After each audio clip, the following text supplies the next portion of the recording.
got a signal, guys.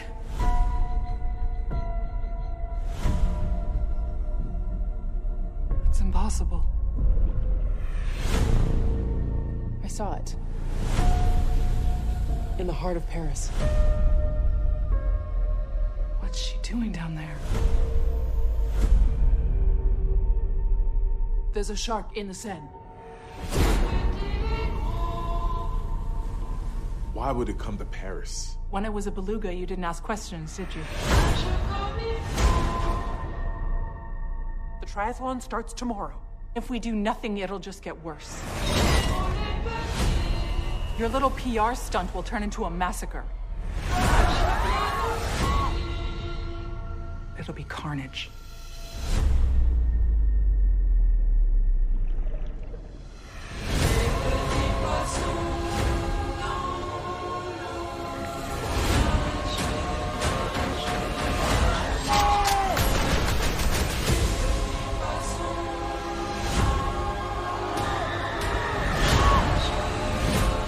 Paris is, and will forevermore,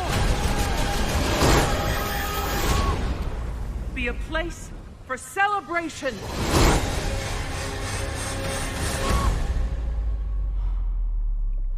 Is it over?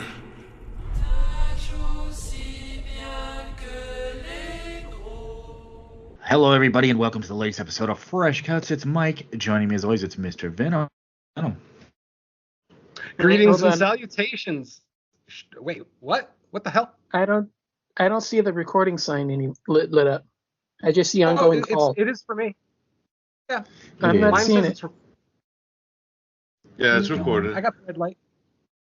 All right, fuck it then. Sorry. Edit that out and take it from your intro then. I'm just saying I didn't see the recording thing lit up.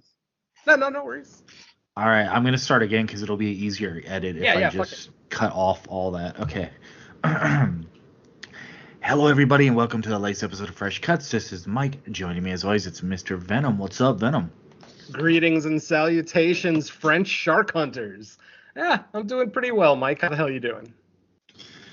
Doing well. It's so damn hot here lately that I kind of wouldn't mind swimming in shark-infested waters at this point. So, Man, I actually broke a sweat today for the first time in 2024, so I'm happy. I like the heat. Yeah, we've had a few straight days of triple-digit heat, but luckily it's dropping for the weekend, so yay. All right, also with us, it's Dawn and Nelly. What's up, Dawn? Yeah, what's going on? Always happy to be here, and even happier to finally be doing my favorite genre of all time. All right, but that's not it. Also with us, it's special guest who you should probably recognize from the main show. It's Mr. Derek. What's up, Derek? Yo. How you doing, Michael? This is the second show in a row we've had the whole family together. This might turn into a trend. Yeah. Maybe. I was going to say the moons align correctly because I know there's been like a few episodes in the past couple months that Derek's potentially wanted a guest on, but because we usually do Fresh Cuts on the weeknights, it's Plus really the last movie that we work. tried to attempt at, it was that Nicolas Cage movie that I fell asleep halfway through. Yeah, Oh, yeah. I don't blame you. Justifiable. Yeah, that would have been in line with like our thoughts on it anyway, so you would have been very justified. welcome. Should have just reviewed. Derek fell asleep to this movie. The end. All right. Well, tonight we are talking about a movie that just dropped on Netflix. What is it? A couple days ago, actually. And that would be Under Paris. Now, you'd think with a name like that, what the hell is this about? But Dawn probably tipped you off that it is a shark movie, or a killer shark movie, to be exact. So, synopsis is as follows. Sophia, a brilliant scientist, comes to know that a large shark is swimming deep in the river. I mean, I guess if there's a shark in a river, you know what's coming in the Like, movie, let's be honest. That it's questionable that she's brilliant. True. She's really smart. brilliance Let's might go with come into that. question. I have thoughts on that. All right, well, we will get to those thoughts right after Venom's thoughts. So we're going to start with general thoughts. Venom, what did you think of Under Paris? You know what? I'm going to go ahead and do the diplomatic thing since we so rarely get to do shark movies and we have a shark movie aficionado with us. I'm going to go ahead and defer first general thoughts to our friend Don and Ellie. So, Don, why don't you go ahead and give us your general thoughts, buddy? All right, yeah. So yeah, I had a lot of fun with it. I mean, it should be given, but yeah, I really liked it. I do find that there are some pacing issues in the first half. It brings up this environmental, save the planet, stop hunting sharks kind of a spiel, and it kind of drags the first half a lot for me, especially with a lot of it kind of tying in with this, what I kind of alluded to just moments ago about her being this brilliant scientist. It seems that she actually does have the right idea, but nobody else seems to want to follow her. So it seems like her instincts are right all along, and everything kind of just, gets thrown to shit because nobody listens to her. And then they wonder why everything failed. It's like, well, you should have listened to her. I mean, we'll talk about this in spoilers, but there's quite a few occasions, including, one thing I'll talk about in a few minutes, that really easily could have been avoided if everybody would have just listened to her and, stopped throwing their own weight around. She does still have, I believe they mentioned that she does have a PhD. So she is a, doctor in the field, and everybody seems to just think, well, what does she know? She doesn't really have much expertise in the matter. Well, no, she's a doctor. She has enough expertise in the field. Listening to her would probably have saved lives. Now, I can't say for certain that a lot of it would have been avoided, but I think a few of the scenes probably wouldn't have happened to the degree that they did if she would have been, if her advice were followed, so to speak. But yeah, when you get rid of that, the movie is just a lot of fun. The initial encounter with the sharks, which I will say out front, Mr. Jens, thank you for so very, very, very much avoiding the two traps with the genre. The sharks in question are not great whites or bull sharks. They are, in fact, makos, which we've seen before in Deep Blue Sea, which is the only other film to feature makos as the titular sharks in question. Avoiding that particular, glaring neon sign in the genre is very, very, very appreciated, and I love that they did that. You get a really fun opening sequence showing what she's capable of, showing her work, showing her team not listening to her instructions and getting ripped to pieces because of it. So we start off right away knowing that she knows what she's talking about, and everybody else kind of just gets turned into shark food when they decide not to. So kudos to that. But yeah, as soon as we get past that, man, the movie's just a blast. The underwater tunnel massacre is a sequence so great I nearly came all over myself. It is one of my favorite shark massacres of all time. I absolutely loved every second of it. And oh my God, the finale is just incredible. The final half hour to this is some of my favorite shark action committed to screen. The CGI looks fantastic. I don't have any complaints there. The live action stunt work is fantastic. There's a few sequences where you see people tumbling in the waves and being rolled by the undertide, and it looks fantastic. It looks really believable.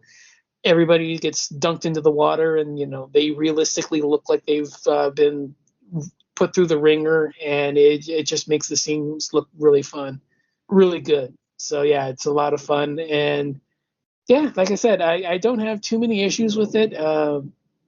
I very, very, very easily would have this high on my list for the year. I can't imagine. I have a couple already above it, so it's not my number one. But yeah, this is going to be very high.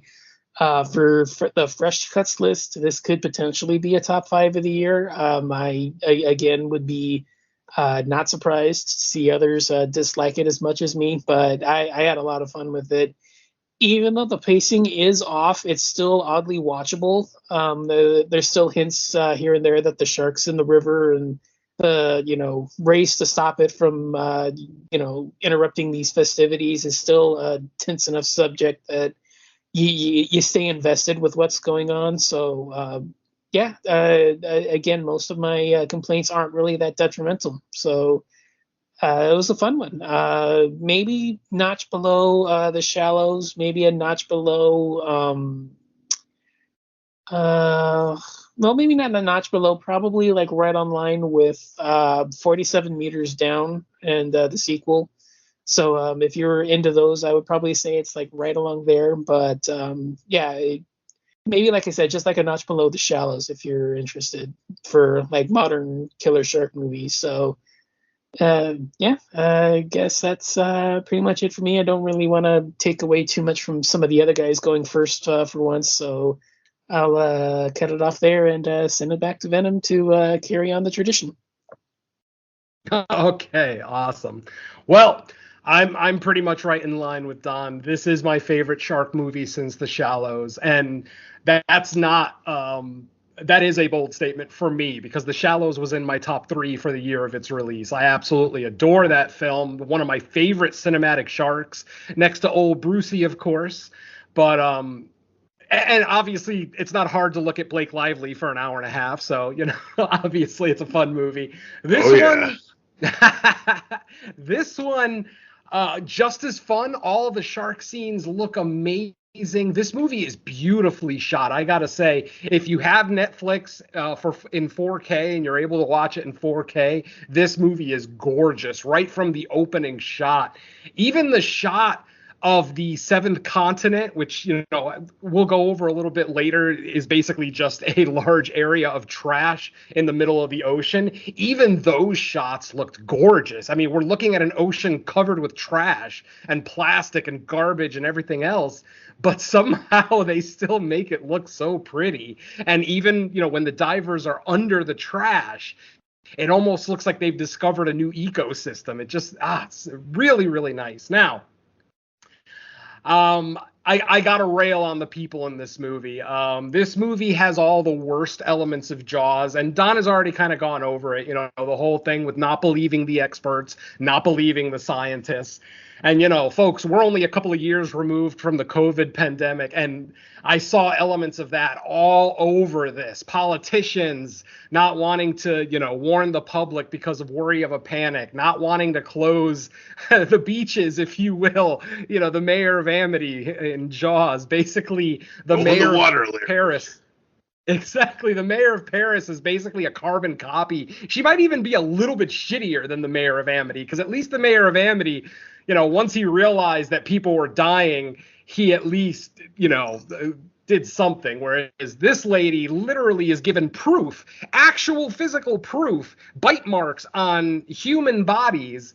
And you've got an expert standing in front of you saying, no, those are shark bites. Those are shark bites. And the mayor's like, no, that was caused by a propeller. It's like, are you fucking stupid? How big of a propeller would have to, how big would a propeller have to be to do that kind of damage? So anyway, a lot of the same tropes that we see in a lot of these types of creature features, just the skeptics, people not believing. But my friends, what bothers me a lot in this movie is how easy our main character is able to befriend the people that literally laughed at her no more than 5-10 minutes earlier in the film. And that's the police officers in this movie. Literally, none of them believe her. Most of them have a smirk on their face when she even mentions that there might be a shark in the Seine River in Paris. And then literally, once it's proven that, yes, there's a shark, suddenly everybody loves her. She's everybody's favorite person. But what really bothers me is that she's so easy to fucking just turn around and help them. Like, am I the only petty asshole here who would basically just flip them off and say, fuck you, you didn't believe me the first time, so now go deal with it yourself. I'm done. Like, is it just me? I mean, I know I'm an asshole, but goddamn. I think the threat to human life would probably have made me change my tone. I mean, I wouldn't say that it would be, with great No, I understand what you're saying. Totally. That's what, I absolutely. that's what I'm saying. I mean, the whole thing is that it's, the threat to human lives. I don't imagine I would be that petty. Mhm. I don't know. I Well, mean, okay. You're a better man than I am because I'm a petty motherfucker. But I know this. I know this about myself. And then she even almost starts a relationship with the cop that literally didn't believe her and didn't even want her to tag along to go on the search. And they're practically falling in love with each other. Like I said, the whole time. Yeah, I just irks the hell out of me. So yeah, I mean, this movie feels like a kaiju film in the sense that every scene with a shark in it, I fucking love. It's beautifully shot. The effects look nice. I will say, despite, this being, full-on CG sharks, there's only one shot in this movie that looks, kind of bad. It's not great. It's when someone is no, not at all. It's when the shark jumps out of the water with a human in his mouth. Yeah, if you look at the person, it looks like a doll. Even though it's CG, it doesn't look remotely. But ultimately, to say that that's the only bad shot in this movie is a fucking triumph. This movie looks gorgeous. The shark scenes are amazing. The very first jump scare is ultra effective. That first jump scare in the cold open got me. I don't care. I'll admit it. It fucking got me. I jumped off my couch. I couldn't get over it. But then, and the movie doesn't rely on jump scares the rest of the way. It's like there's only a couple in there, and I like that. It's definitely not a Blumhouse movie, so I can appreciate that. Ultimately, the performances are fine, even though I don't really like a lot of the characters here. When you're watching a big budget shark movie these days, obviously the comparisons to Jaws are going to be inevitable. You can't really avoid them. It's the greatest shark movie ever made, at least in most people's opinions, definitely in my opinion. And because I look back at Jaws and I look at the characters there as being much more likable, whereas Jaws had really only one human antagonist, the mayor of Amity. This movie has a slew of human antagonists who are skeptics and don't believe and, are, like I said, practically making fun of this doctor who's flat out telling everyone, you have a shark in Paris.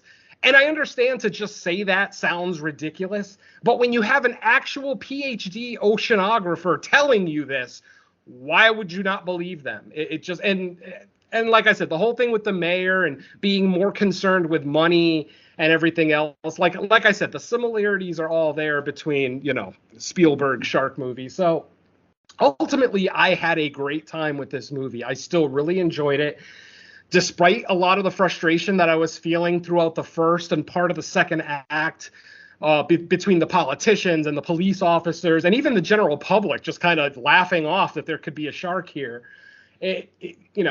That frustrates me. It wears on me. But once you get past that, this is nothing but a fun-ass shark movie.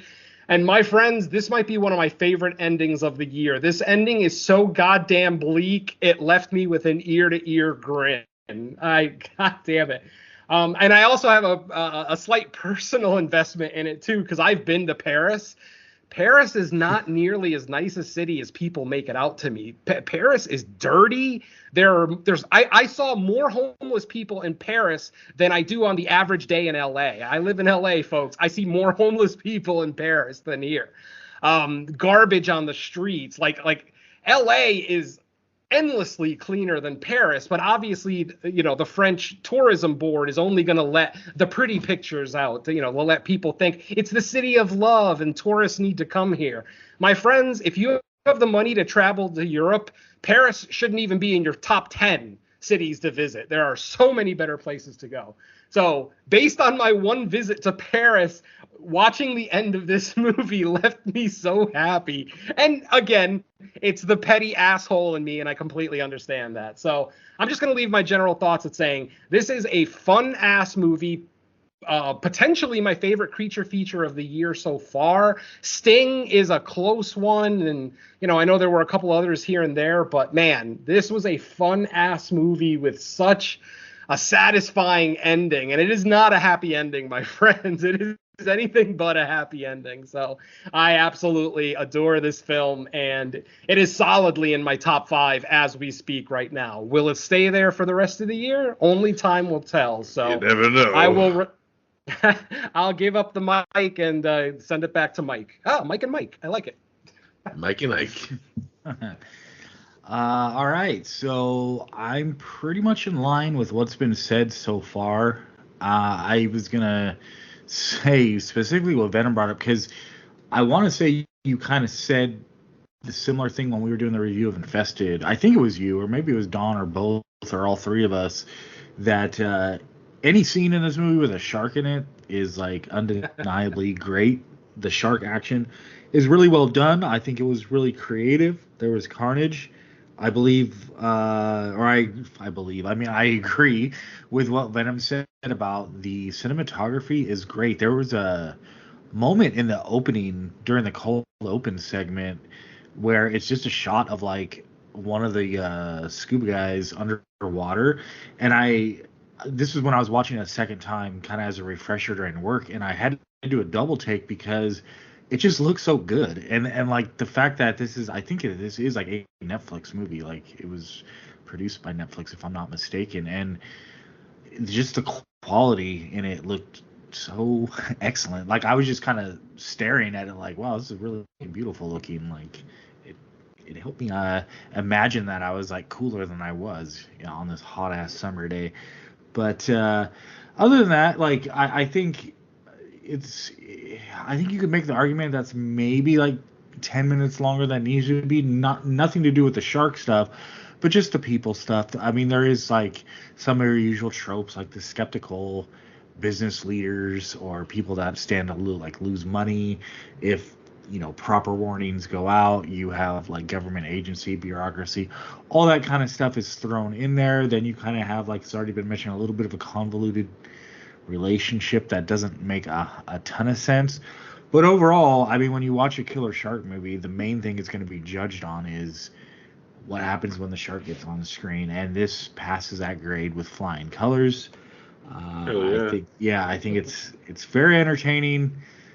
Perfect timing too with summer right now. Who doesn't love killer shark movies during the summer, especially? I would highly recommend it. And if you gotta look, like there's so many killer shark movies that kind of follow this formula, but just don't, they don't do it as well.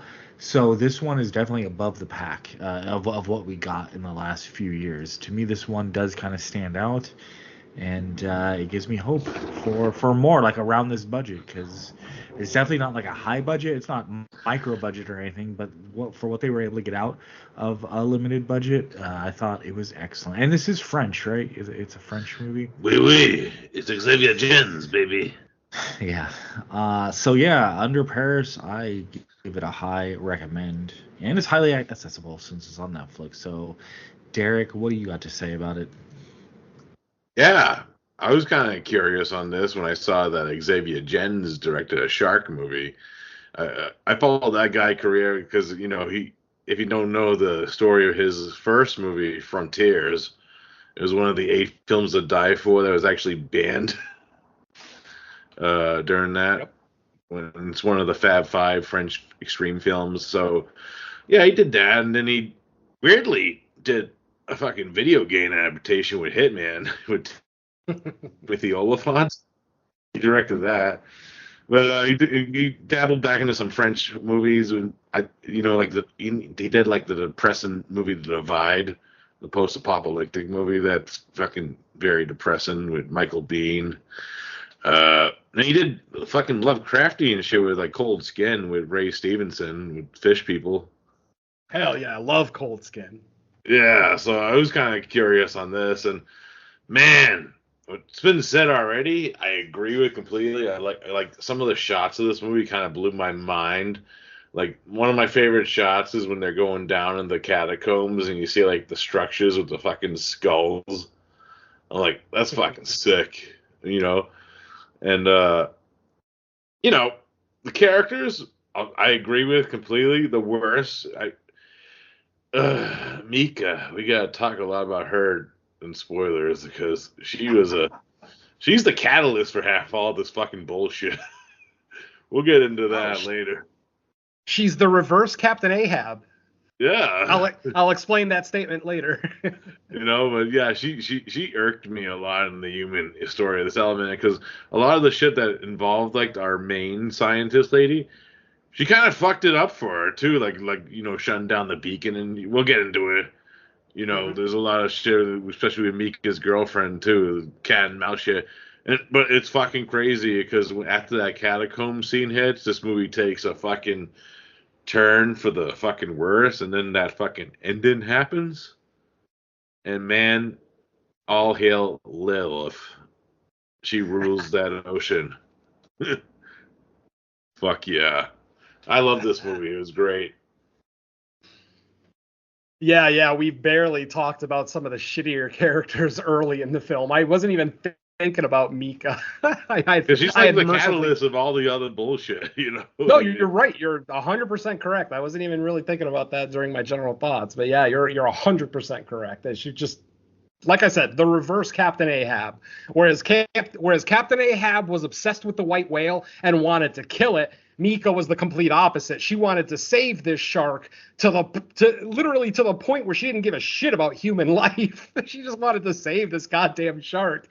And it's like, it kind of reminds me of like the prime minister in that Hell Drivers movie where he wants to give zombies human rights. It's a fucking shark. It's a killing machine. It doesn't give a rat's ass about you, and it doesn't care if you're trying to save it or not, and it doesn't need saving. That's the great part too. Oh man, I mean, we'll get into it obviously during the walkthrough, which obviously, I think the walkthrough will be pretty quick because it's your basic shark movie formula. It's not, like I said, it's not anything that we haven't seen before, other than the setting and maybe some of the plot twists that occur in the third act, with the shark and maybe what's going on inside of her, things like that. I'll leave it ambiguous. Yeah. But goddamn, yeah, this movie was so much fun. What else can we talk about? Plus the head of the police, who looked like fucking French Eddie Falco. Oh, the prefect, yeah. Yeah. Guy. Oh, jeez. God damn it, yeah. Like I said, just so many hateable characters in this movie. and they're French, so I hate them even more. I don't care. I'll say it. Sorry, Derek. I know what your last name is. I don't care. I'm like a quarter French, so it's all good. Well, I only hate a quarter of you then. No, of course not. So, I mean, what else do you guys want to talk about that's spoiler free? Anything else? Anything about the effects, shark design? I love.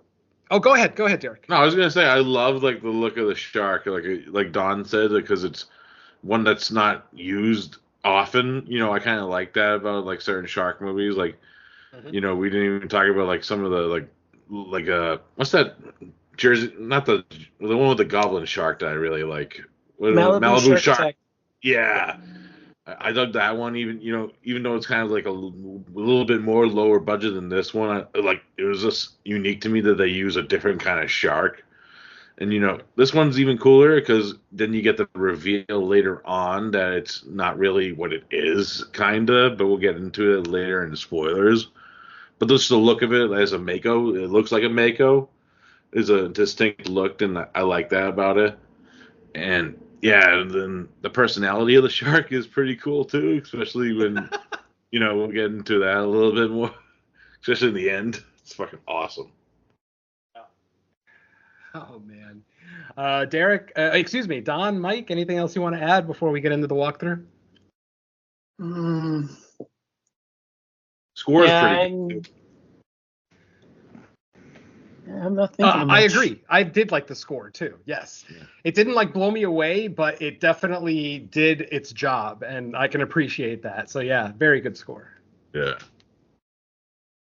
Mike? I remember the score being memorable early on, and I can't think of it later. I'm sure while the action was going on, there was probably a memorable score. Wars 2, but I remember distinctly some of the stuff at the beginning I thought was really good. Yeah. When the movie's slower, the score is definitely a little bit more noticeable. Once the shark action really kicks into gear, you're barely paying attention to the score. You're just reveling in this massacre. And we get two great siege scenes here. You know, some shark movies only give us one, big massacre, but we get two here, and goddamn, I appreciate it. All right, folks. So that is going to be your final spoiler warning. If you have seen Under Paris, go ahead and stick with us, or if you have no interest in watching it, go ahead and stick with us to find out what we thought about some of the plot points. Otherwise, if you have not watched it yet, and it's likely a lot of you haven't, as it's only been out for a couple of days, so go ahead and pause the show, spend the hour and 44 minutes watching what is potentially the best shark movie of the year, and then come on back and join us. All right, so here we go. Let's get into it. Our movie opens up with a quote from Charles Darwin. I don't remember the exact quote, but it's something along the lines of, the species that are best fit for survival are not always the strongest, and they're not always the most intelligent. It's the species that are the easiest to adapt that, end up being the most dominant. And, it sets up the movie beautifully because, as we all know, makos are not the biggest sharks out there. I mean, unless you're not talking about anyone but Lilith, but we'll get into that. Then we open up and we join a small crew of French oceanographers who are in this part of the ocean called the Seventh Continent. And what they call it the Seventh Continent because it's basically an island of trash just floating in the ocean. And it takes up so much space. It's actually, they make the comment that it's bigger than Paris. So literally a chunk of the ocean bigger than the entirety of Paris, just covered in trash. I just wanted to cut you off there for a second. It's actually cool reveal because this is a kind of little off topic because I actually knew about this before I watched the movie, and it kind of shocked to see it live action because I read like this creature feature book, Island 731 by Jeremy Robinson, and it starts out with that they're like in this giant trash island. That's what this is, in the middle of Japan, There you go. Yeah. All right. So we're following a bunch of French oceanographers. They are studying sharks, and they are studying them because it seems that some of the sharks that live in or around the Seventh Continent are displaying some different behavior, things that they're not used to. So they're there to check out some sharks. While there, and the team, we meet Sophia. She's our protagonist for the film. She is, an oceanographer studying sharks. And she has a team of divers with her. One of those divers is, of course, her husband.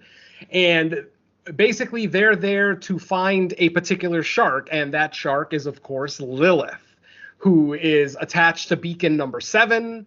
And when they finally see Lilith, they realize that she's like tripled in size since the last time they saw her, which is an impossibility in the real world. Sharks just don't grow that quickly, that big. Mm-hmm. So Sophia asks one of the divers to grab a sample from, I'm assuming a flesh sample, because he basically takes a spear. And what's funny is that it looks like Lilith is almost calm, like she's just swimming very calmly around the divers, not really attacking, not looking too crazy. But then as soon as this diver stabs her with a spear to get the little bit of a sample off her, that's when she goes crazy. She's like, motherfucker. Exactly. She dives down, disappears for a second, no one can see her, and then finally she reappears and just decimates all 4 of the divers that are in the water. I mean, just wrecks them. Unfortunately, we don't get to see a whole lot here, but it is the cold open, so obviously, we're setting stuff up for later. After Sophia loses contact with all 4 of the divers, she basically freaks out and she dives in the water herself. No tank, no flippers, no diving equipment of any kind. Basically just a mask and a spear gun. And she jumps in hoping, obviously, to find her husband, because like I said, her husband is one of the divers. But when she dives down there, all she finds are body parts. There'll be like a floating arm here, a floating foot over here. and no sharks. Like the sharks have all disappeared, almost like they basically just ate all four of them, of the divers, and took off. But then suddenly Lilith appears. And we see Lilith start to kind of calmly swim towards Sophia once again. And to let you know, by the way, Sophia is the one who tagged this shark with beacon number 7 on it. So Sophia's been following the shark pretty much for its entire life. And when she finally sees it, she's in awe because, again, this thing got like tripled in size in a very short time. It doesn't make any sense. They never give us a actual scientific reason for this. Obviously, we can all take away that the trash in the seventh continent maybe mutated these sharks somehow or did something to their DNA or, whatever the case may be. And now she's basically a fucking giant. So yeah, eventually Lilith does see Sophia in the water and does go to attack. Sophia shoots Lilith with a harpoon. Unfortunately, the harpoon is somehow still attached, like a rope on the harpoon is still somehow attached to Sophia. So as soon as Lilith gets hit with the harpoon, she dives straight down. I mean, fucking straight down into the water. Obviously, I'm thinking, all right, well, that's it for Sophia. There's just no way a human could survive this. To the point where the pressure change was so fast that we see blood pop out of her ears. Literally, her fucking eardrums pop because she's being dragged at Lord knows how fast this shark swims, a good 30, 40 miles an hour probably, straight down into the water. After we see the blood pop out of her ears, and mind you, she has no tank, no oxygen. She only has a face mask on. Yeah. Finally, she's able to get her belt undone and somehow makes it back up to the surface. And as soon as she hits the surface, she just spits out this big glob of blood out of her mouth. And yeah, she definitely looks like she's going to have some permanent damage. Yeah, I think that's why she does nosebleeds later in the movie, exactly. too. No, that's the exact explanation. And that's the reason why, well, a certain character is going to have nosebleeds the rest of his life, too. But we'll get to that. Yeah. So that's the end of our cold open. After that, we are now in Paris. We see Sophia basically, working at an institute. And one day she's visited by a person, a lady named Mika. Mika basically wants to Mika kind of comes off as kind of like a fangirl at first, basically talking about how she reads all her work, she follows all her stuff, all her adventures, blah, blah, blah. And as soon as Sophia realizes she's probably just a fangirl, she basically says, I don't have time for this, and walks away. But then Mika says 2 words, Beacon 7. And instantly Sophia turns around and says, what did you say? And that's when Mika lets her know, we tracked Beacon 7. We know where Lilith is. Obviously, at this point, Lilith probably went missing after the cold open attack. But now, and where is Lilith? She's in fucking Paris. Yes, she is in the Seine River. It's just swimming around up and down the river. She doesn't seem to have a certain territory. Movie. To an extent, yeah. So let's see. Mika explains to Sophia that she's part of an organization called Saviors of Our Seas, SOS. And they're kind of a guerrilla organization. They don't have any official funding or any kind of publicity or anything like that. They're kind of like an underground organization who basically is just trying to help out these sharks. And what they do is all of the sharks that are monitored in this movie are tagged. They're tagged with GPS locators. This organization, Saviors of Seas, basically figured out a way that they could hack into all of these beacons and shut them off if they think the shark is being hunted, because basically poachers have also smartened up and they have computer experts with them helping them find these sharks that are supposed to be protected, but then hunting them, killing them for shark fin soup and whatever else. Mm-hmm. So, that kind of sets up a big, plot point in the movie later that they are able to turn these beacons off and on at will to help protect these sharks.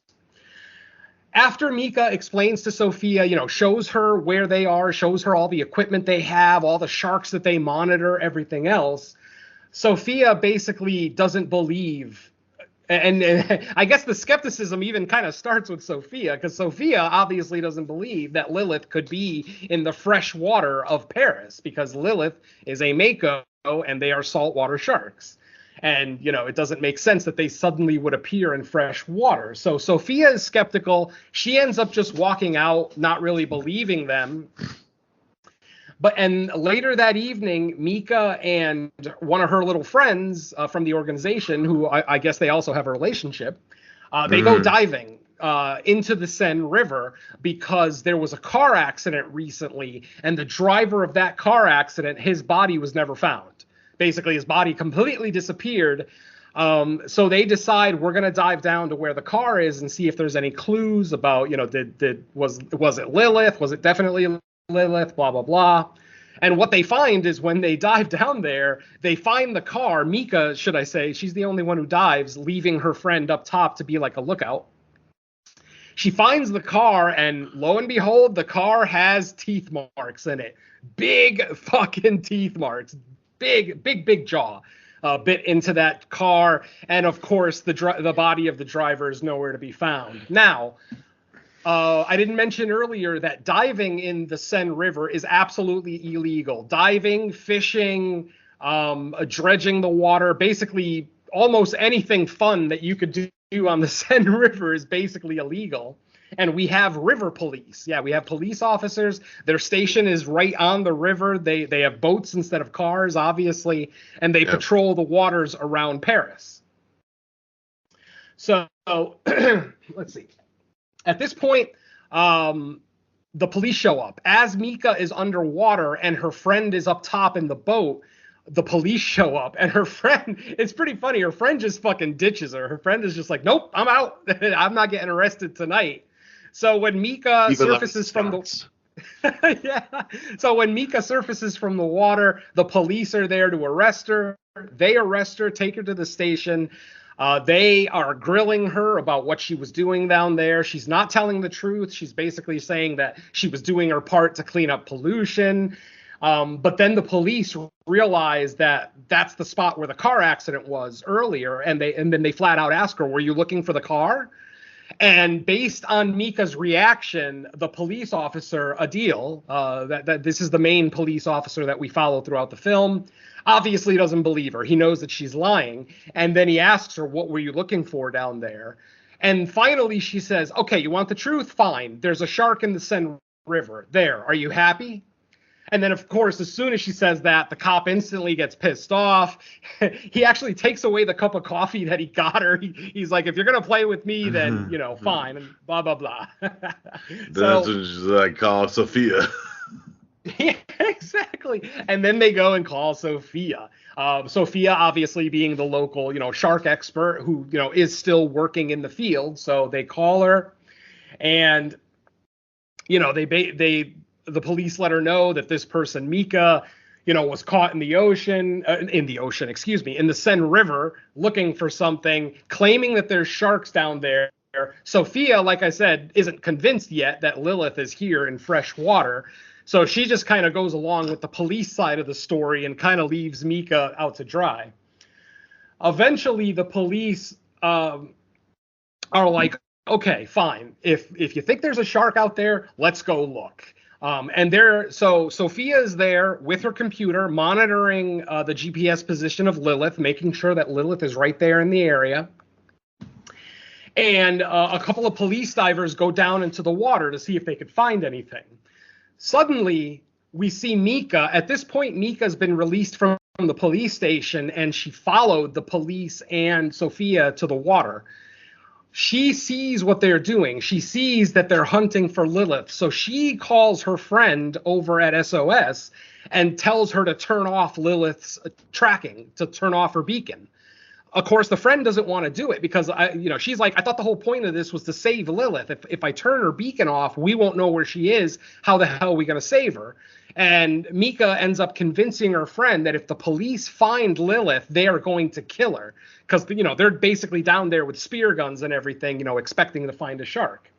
So the friend does exactly that. She turns off the beacon, and instantly the beacon on Sophia's computer disappears. And Lilith is gone, like from the radar or sonar or whatever they were using. Basically, Lilith is gone.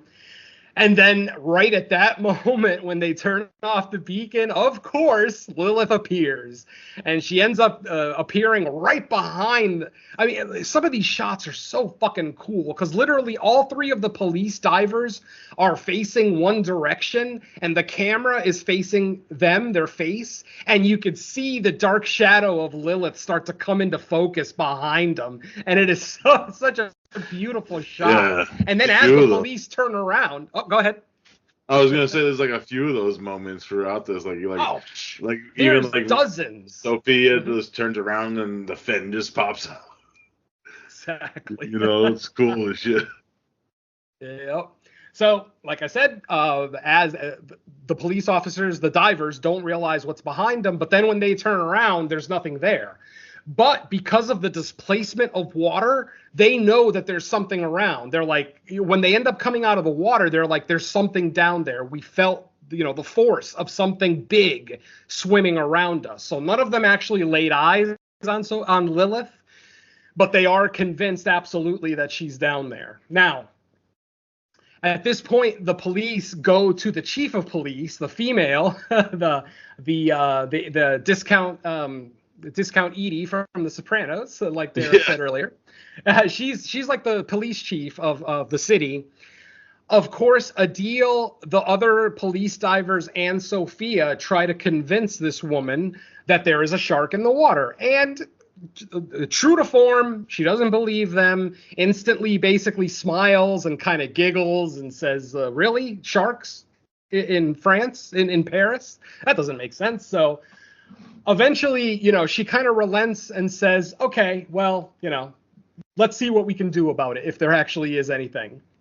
So after this, there's a couple of things that happen. First, Mika sends out a message over the internet, basically letting everyone in her network know that Lilith is in Paris and that if they don't save her, if they don't get her out of Paris and lure her back into the open ocean, that she's going to be killed.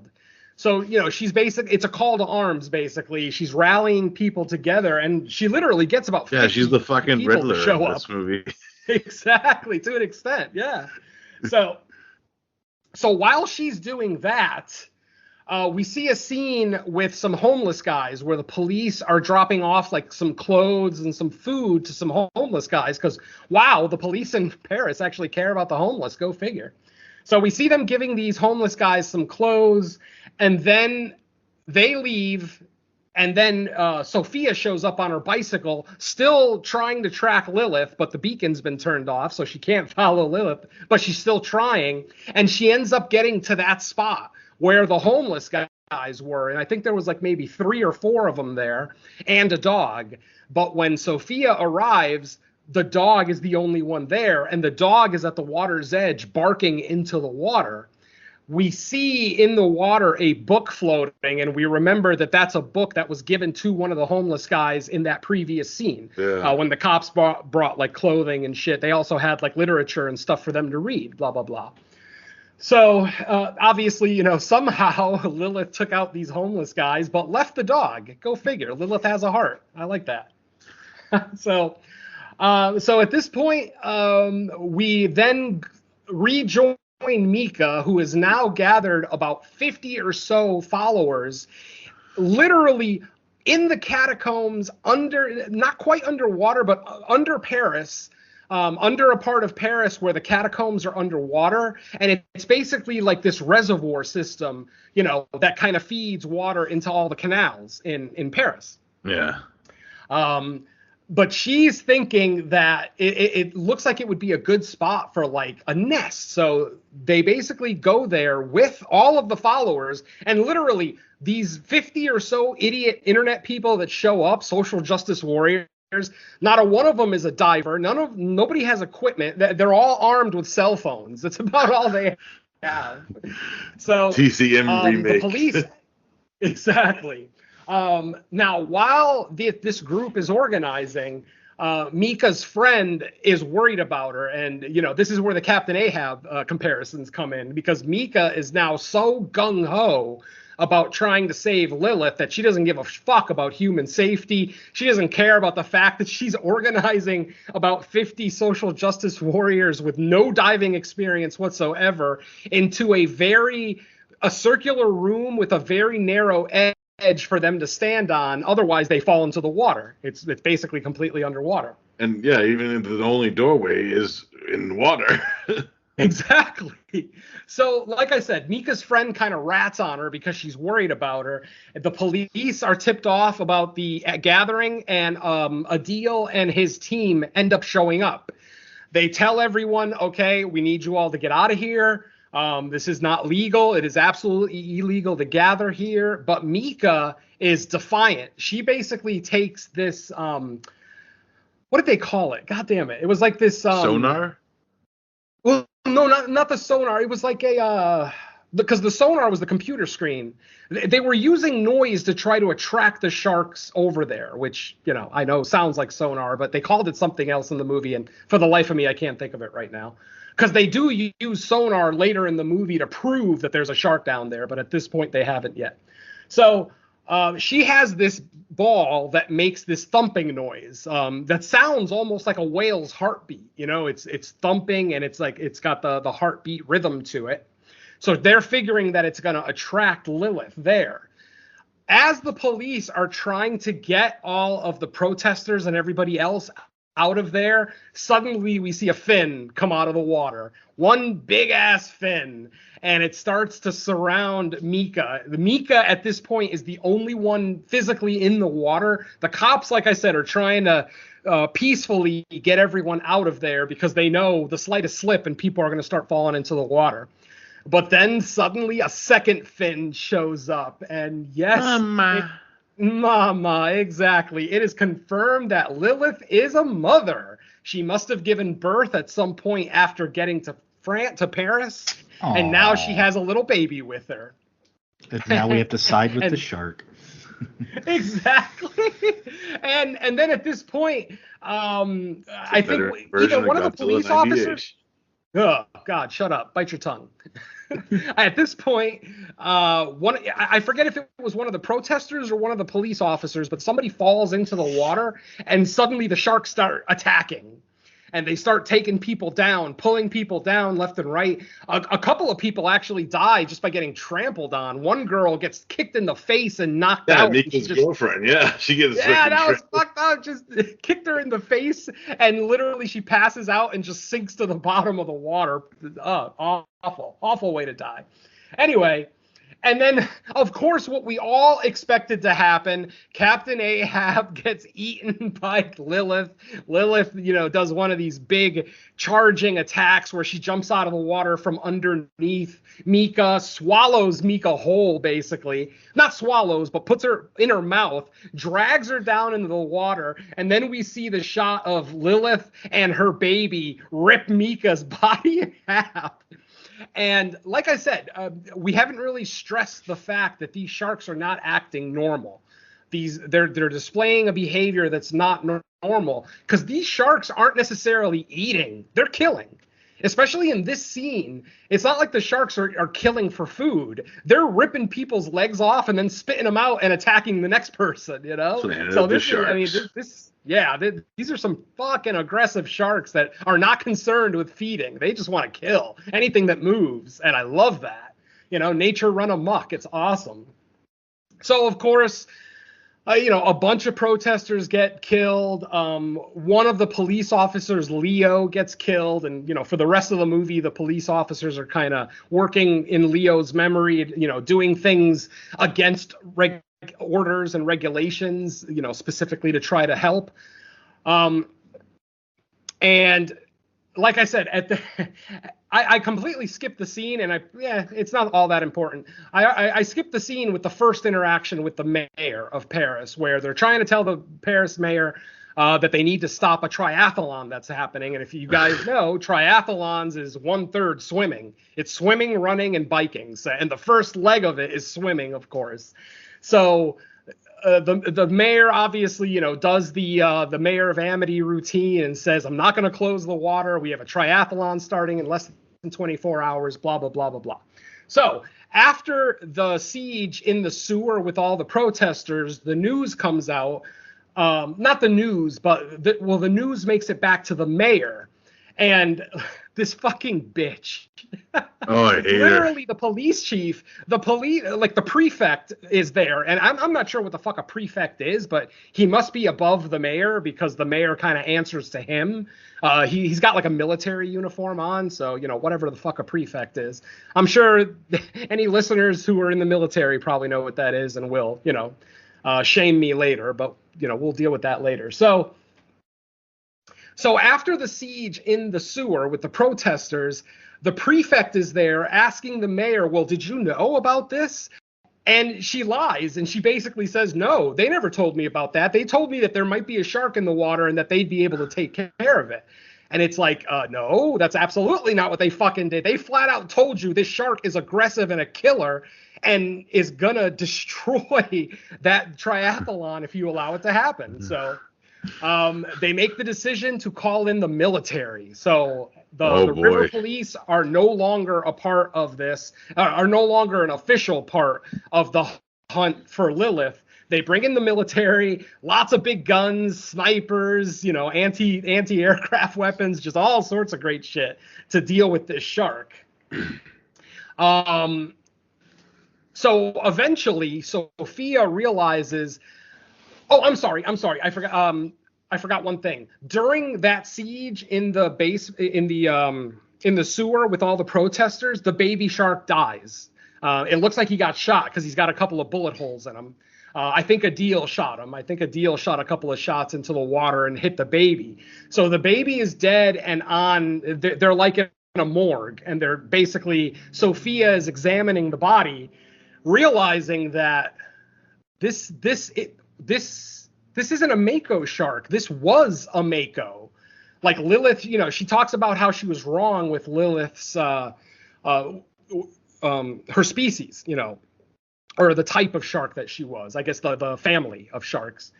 And then she basically cuts open the baby. Mind you, this literally is a baby shark, and don't you dare sing that fucking song. This is literally a baby shark, and when she cuts it open, a bunch of little sharks come out of it. Folks, this is a 2-month-old shark that is fully fucking pregnant, and it looks like dozens of sharks come out of her. Like, just a bunch of, like, they look like tadpoles, but just these little, whole slew of them coming out. And instantly, that's when Sophia realizes Lilith is no longer a Mako. She is now the first of her own species. They never actually named the species, but they realize that. Shock. Yeah, Lilith is no longer a Mako. She's something completely different. And the fact that Lilith is asexual, she doesn't need a male partner to have babies, is fucking terrifying, and her babies can have babies within a couple of months. Think about that. Exponentially, our oceans would be filled with these deadly, aggressive ass sharks. Like, we would never be able to eat seafood again. It would be pretty much off limits. Oh, yeah.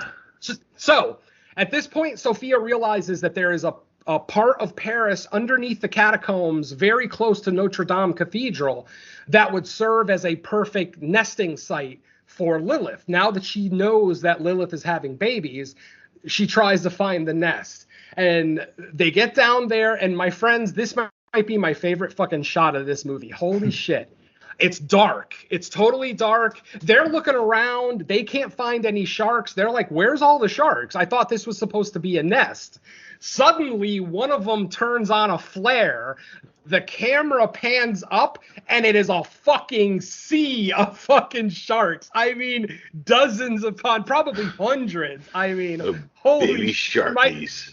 The ear-to-ear grin on my face must have been there for a good 40 minutes after this shot. This shot is, and the flare is red too, so it almost looks like a Dario Argento shot with all the red lighting and all these sharks swimming above the divers. Like, they're not even paying attention to the divers. They're just all swimming above the divers. And they're trying to set up explosives, so, to basically kill Lilith and all her babies while they're in the nest. Eventually, they start placing the charges, but then suddenly the sharks are aware of the divers there. And of course, the first one that they kill is the guy with the detonator. The fucking guy with the detonator for the bomb. We see the detonator just sink down to the bottom. Now, the sharks are kind of held back by the light of the flare. So the last remaining divers kind of get into a circle and they all turn their flares on, which keeps the sharks away. It keeps them at bay. And in the background, we see the sharks absolutely decimate the guy with the detonator. Literally, like 8 different sharks took a chunk out of him. It was fucking gnarly. It's hilarious too when that happened because they made it like the point he's the detonator guy. Exactly. Yep. Okay, so one of the guys in the circle sees the detonator, thinks that he can get to it quick enough so that, you know, they can detonate the or that they can get out of there and detonate the explosives. As he starts swimming towards it, of course, Sophia and Adil, and they're all screaming at him, get back here, it's not safe out there. And of course, what happens, as soon as he picks up the detonator, sharks start biting him. But to his defense, to his credit, I should say, he is able to get the detonator working, and he's able to hit the button. Right before he hits the button, he tells everybody, get out of here, just get out of here, don't worry about me, basically making the ultimate sacrifice to save his friends. And that's exactly what happens. They blow up the entire nest, but Lilith isn't there. And during this whole scene, Sophia's like, where's Lilith? She's not here. We have to wait for Lilith. If we set off those charges, it won't matter because the alpha is still out there. But they can't wait anymore because of the sharks attacking all the divers. So they detonate the bombs. We assume that they kill most of the sharks in the nest. At the exact same time, the triathlon has already started. So all the swimmers are in the water. And then suddenly we hear Sophia is in the water, and one of the spots where the detonators went off, it kind of closed off. Like there was a little bit of like an avalanche of debris, and it closed off one of the ways out, one of the portals out of the catacombs.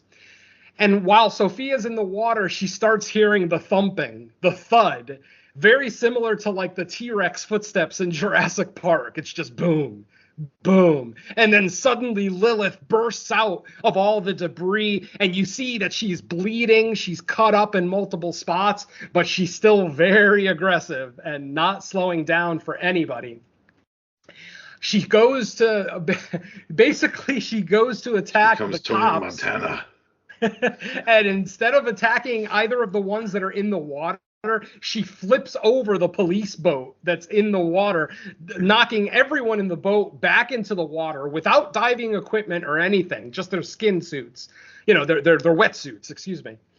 And Lilith starts going around, taking out a couple. Now, at this point, the military is there. They start shooting into the water, directly into the water at the shark. Now, one thing that I forgot to mention is that earlier in the film, we see a couple of guys that were dredging the water. They were fishing with a magnet, and they pulled out a mortar shell, one of those big, like 12-inch mortar shells that, you see during war times, like World War II. Mm-hmm. Apparently, there's a shitload of those things at the bottom of the Seine River, unexploded. Like, they're still active. They could go off at any time, but they just... That which is probably why all the water activities are illegal on the Seine River, because of all the fucking charges down at the bottom of the water. And of course, we all know what this is leading to. The cops are shooting at the shark. Now, mind you, the reason that they're shooting at the shark is because the shark starts taking swimmers out. We finally get our big siege where he starts taking out swimmers, and it's a great shot because it's a shot of, I'd say, probably about 24 swimmers swimming toward the camera, and you start seeing some swimmers in the back start getting pulled under, and the swimmers in the front don't notice, obviously. And it's like, bloop, another one goes down, bloop, another one goes down. Lilith is just wrecking people. Finally, someone on the shore notices that there's a shark, like a lifeguard type person. They start blowing their whistle, screaming shark. That's when the swimmers stop swimming and realize, oh shit, there's a shark in here. So they start swimming in all separate ways. Lilith is cutting people in half, ripping legs off, ripping arms off, ripping heads off.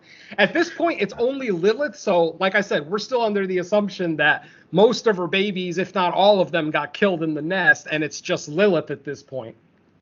So anyway, the military is shooting at Lilith in the water, and Lilith is a fast-ass shark. Lilith is like one of the fastest cinematic sharks I've ever seen. She is just avoiding bullets left and right. The problem is the bullets that are missing her are hitting the shells on the ground. Now, they don't necessarily detonate the shell right away. What they do is that they kick up the shell so that the shell kind of kicks up about a foot or so off the ground. And then suddenly you see the shell turn point down, and it slowly starts to touch the ground. As soon as it touches, the riverbed, we see the detonator get pushed in, and boom, a series of charges right there next to the military's boats go off. But then they keep fucking shooting, and it turns into a fucking chain reaction. Suddenly, the camera pans down into the water, and we see that the water is literally layered with these shells, these mortar shells on the water. And every time one of them goes off, it kicks up another bunch of them. They fall point down, and they start exploding. And then we get probably my second favorite shot of the movie. Suddenly all the bridges that connect Paris Kaboom. to mainland France are all exploding in a glorious, absolutely glorious shot. I'm laughing my ass off in my living room as these bridges are just getting blown up left and right. And then eventually we do see the mayor get hers. She falls into the water, ends up getting bitten by a shark. We see the prefect, same thing. The prefect I think he gets bitten in half by one of the sharks. Like literally it bites off his bottom half, but then spits it right back out. Like I said, these sharks are not concerned with feeding. They are killing. And suddenly we see floodwaters rushing in. All of the aqueducts and everything that was keeping the water levels at bay have all been blown up. And suddenly all the people, all the spectators along the Seine River that were watching the triathlon are all swept up in this epic fucking wave of water. And we see just people falling in the water left and right. Lilith just biting people, eating people, just crushing people. It is just, I can't do it justice. It fucking is amazing. And then after that, we see Sophia rise to the water. And when she rises from the water, we literally see the top of Notre Dame barely sticking out of the water. My friends, Paris is completely fucking flooded. The entire city is underwater. Finally, she sees Adil. She sees Adil's body floating up at the water. She swims towards it, grabs him, and literally they're laying on top of Notre Dame Cathedral. And mind you, that is not a short building. That is a very tall-ass building. So this city has been flooded with like 50 to 100 feet of water. It's fucking stellar. And then the final shot is of the movie. The camera pans out from where Sophia and Adil, they're on the rooftop that they're laying on, and we see all of the sharks. Yes, the sharks were not all killed in the nest. We see sharks, dozens of them in the water swimming. And then finally we see one big fin come out of the water. Lilith has survived. Lilith is alive, and the movie fades to black, and that's it. It fucking ends with Paris underwater. It now belongs to the sharks. I can't gush over this ending enough. Fucking awesome. I fucking loved it. And the image, just that final image of Paris underwater is fucking stellar. It is such an amazing shot. Because most of these shark movies end with like happy endings where the shark dies. Exactly. Like, yes. Big time. So many shark movies end happy, and this is one of the bleakest endings I've ever seen. Like Kingdom of the Spiders with sharks. Oh, God, this movie made me so happy. Like I said, this ending made me as happy as the Immaculate ending. As much as I love that ending, this one was just as satisfying, just as petty. just, I'm sitting there thinking, well, at least Sophia survived, and everybody who fucking didn't believe her is all dead. So rock on. But of course, they're probably all gonna die soon because Paris is flooded. Yeah, I mean, like even with the roof they're on submerged in water. Like Adele has his foot hanging off the ledge of it. I'm like, get your foot back on there. Yes, Adil's foot is in the water and there's a shark right there. I'm like, what the fuck? But yeah, holy shit, friends. My heart rate is so high right now. I was so excited to talk about this movie. Yeah, easily my favorite creature feature of the year. Just so satisfying, so fun. If you can get past all the frustrating characters and maybe some of the pacing issues in the first act, I think this is a good time for everyone. I had a blast with it. And honestly, I was not in the mood to watch a shark movie, believe it or not. I love shark movies, maybe not quite as much as Don, but almost. And I just wasn't in the mood to watch a shark movie. But my friends, 10 minutes in, that changed completely. I'm like, I'm on board. This is awesome. I'm ready for it.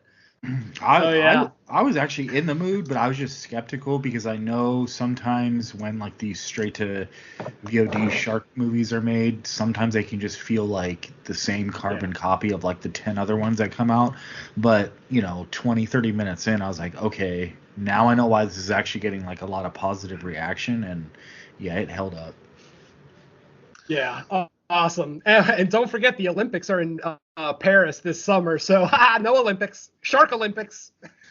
Perfect way to advertise a sequel. Yeah. Oh God. Oh yeah. God damn. I cannot describe the fucking grin on my face right now. Paris. Oh, it's so fun.